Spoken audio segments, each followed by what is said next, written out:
বন্ধুরা আমরা ছিলাম পাঠশালার আসে আর বর্তমান কিন্তু আমরা আছি মিনা বাজারে। খেলাধুলার বস্তু কিন্তু বহুত কিছু আছে এই জায়গায়, এমনই বস্তু আছে বাসায় থেকে আরম্ভ করে বুড়া চাচা হেলিকপ্টারে উঠতে পারবো। খালি আসল খেলা হয়েছে টাকা, আর হে মালটাই আমার কাছে নাই। মানে আছে কিন্তু আমি বড় লোকের ভাব দেখু, ওই টাকাটা আমার কাছে নাই। তাই আমি কি করবো, আগরে চাইতে দেখতেছি আর ঘুরতাছি আর সেরি বটানোর দান্দায় আছি। বন্ধুরা পাঠশালার আসে যে এতগুলা সেরি দেখতেছ, ওইটা কিন্তু একটা সেরি নেই। হাসা কথা বলতে গেলে সবটি পরির বাচ্চা। কথাটা হয়েছে যে যেসব সেরিরে ফটো মারে, যদি খালি দয়া করে একটা ফটো ভালো হয়, সেসব মনে হয় খুশি ঠেলায় উড়াল মারে। তাহলে ওইনারে পরির বাচ্চা কবো না কি কবো?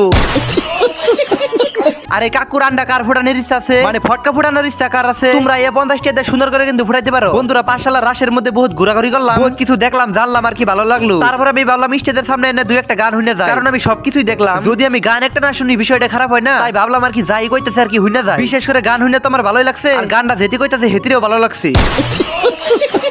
বন্ধুরা আমি কিন্তু এইসব কথা এমনি কই থাকি, তোমরা কিন্তু কেউ কোনো সময় খারাপ ভাবে নিবে না। আর এইসব বহুত কিছু দেখে কিন্তু আমরা একটা দোকানে বললাম আর সুন্দর করে এই মালটা নিয়ে নিলাম। যেহেতু ঠান্ডার মধ্যে একটু জাল ধরানি দরকার, সুন্দর করে জাল ধরামু, তারপরে কান্দে কান্দে বাইতে যামগা। বন্ধুরা আমার আজকের মিনি ব্লগ কিন্তু এই পর্যন্ত। যদি এই ব্লগ দেখে ভালো লাগে ভিডিওতে একটা লাইক করবা, আর যদি তোমরা এরকম মিনি ব্লগ দেখতে ভালো পাও তাহলে একটা ফলো করবা। তো সবাই সবসময় ভালো থাকো, সুস্থ থাকো।